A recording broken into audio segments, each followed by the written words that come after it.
Bismillahirrahmanirrahim. Alhamdulillah rabbil alamin wassalatu wassalamu ala nabiyina Muhammadin wa ala alihi wa sahbihi ajma'in. Amma ba'd. Dikisahkan pada suatu hari Imam Ahmad Ibn Hanbal rahimahullahu ta'ala, salah seorang ulama besar Islam, sedang berpuasa. Menjelang berbuka puasa, ketika beliau akan berbuka dengan 2 potong roti kering, datang seorang pengemis ke rumah beliau meminta-minta. Imam Ahmad merasa iba dengan pengemis tersebut. Apa yang dilakukan oleh beliau? Ternyata 2 potong roti kering yang beliau siapkan untuk berbuka puasa, dua-duanya diberikan kepada sang pengemis tersebut. Sehingga tidak ada makanan tersisa di dalam rumah Imam Ahmad. Lantas beliau berbuka dengan apa? Beliau berbuka dengan segelas air putih. Dan juga beliau bersahur untuk keesokan harinya juga dengan segelas air putih. Luar biasa, bukan? Begitulah sosok orang-orang yang puasanya telah mempengaruhi perilaku kesehariannya. Dan puasa yang bagaimanakah yang akan mempengaruhi perilaku seorang hamba? Puasa bukan sembarang puasa, tapi adalah puasa sejati. Apakah puasa sejati? Puasa sejati bukanlah seperti yang dipahami oleh banyak kalangan, bahwa puasa adalah hanya sekedar menahan diri dari makan dan minum saja. Ya. Puasa itu bukan hanya menahan lapar, bukan hanya menahan haus saja, bukan. Akan tetapi puasa itu maknanya lebih luas dari itu. Sebagaimana yang diisyaratkan oleh salah seorang sahabat Nabi SAW yang bernama Jabir bin Abdullah radhiyallahu anhu. Kata beliau, "Idza sumta falyasum sam'uka wa lisanuka wa basaruk." Kata Jabir, kalau engkau berpuasa, hendaklah telinga kamu ikut berpuasa, lisan kamu ikut berpuasa, dan mata kamu ikut berpuasa. Jadi Jabir bin Abdullah memberikan sebuah makna yang sangat dalam dari ibadah puasa. Ternyata puasa itu bukan hanya sekedar menahan perut, menahan lapar dalam perut, atau menahan dahaga dari kerongkongan, bukan.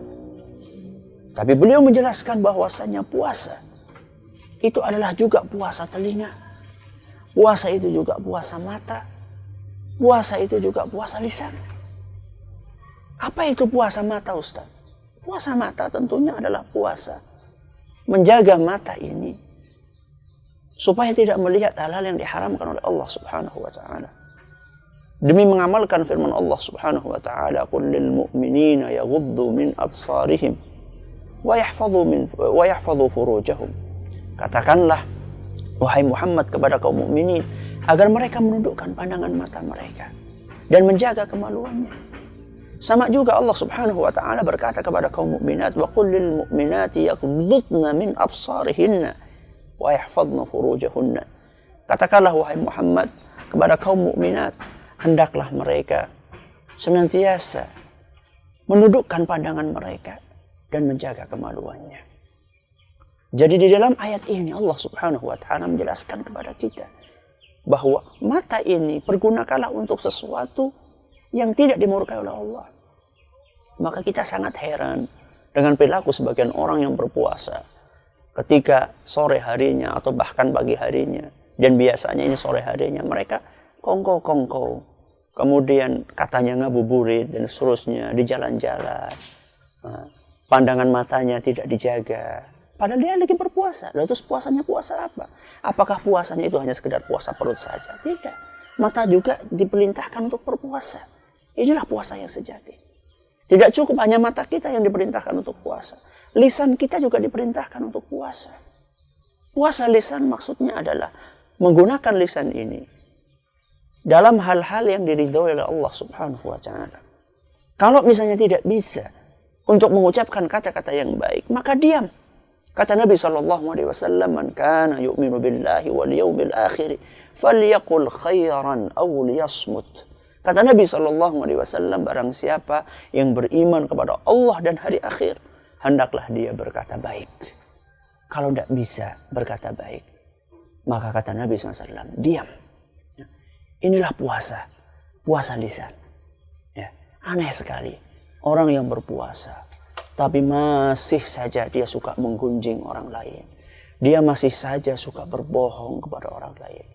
Dia masih saja suka mencaci orang lain. Ini puasa gaya apa? Puasa model apa yang seperti ini? Nabi SAW menegaskan dalam sebuah hadis yang sahih.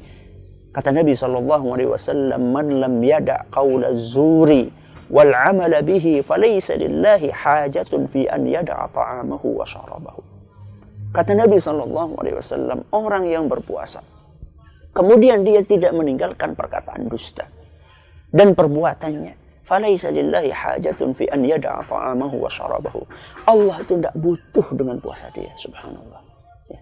Ini peringatan keras dari Nabi kita Muhammad SAW, bahwa orang yang berpuasa tapi dia masih rajin untuk mengunjung orang lain, dia masih gemar untuk berdusta, dia masih suka untuk mencaci, menghina orang lain.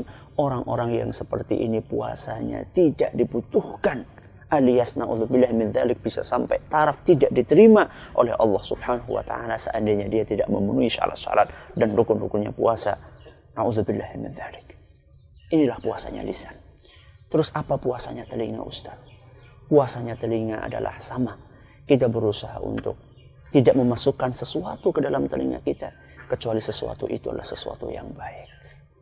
Maka jangan habiskan waktu kita ketika berpuasa dan juga ketika tidak berpuasa untuk mendengarkan gosip-gosip yang biasa disiarkan di acara-acara televisi yang membahas tentang aib orang lain, membeberkan aibnya, membongkar aibnya, dibuka di hadapan umum. Buat apa kita dengarkan itu?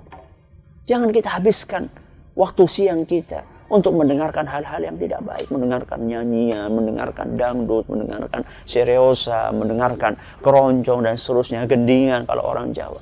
Habiskan umur kita untuk apa? Untuk mendengarkan bacaan Al-Quran, mendengarkan pengajian dan seterusnya. Inilah puasanya telinga.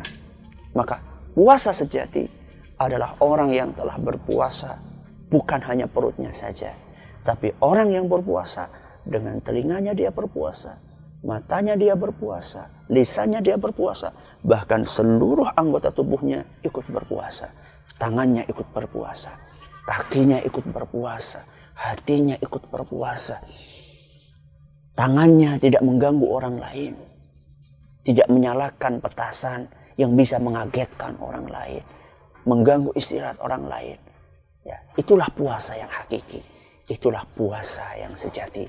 Maka selamat berpuasa dengan puasa yang sejati. Jangan sekedar berpuasa tanpa makna. Semoga yang sedikit ini bermanfaat. Wallahu ta'ala a'la wa alam. Sallallahu ala nabiyina Muhammadin wa ala alihi sahbihi ajma'in.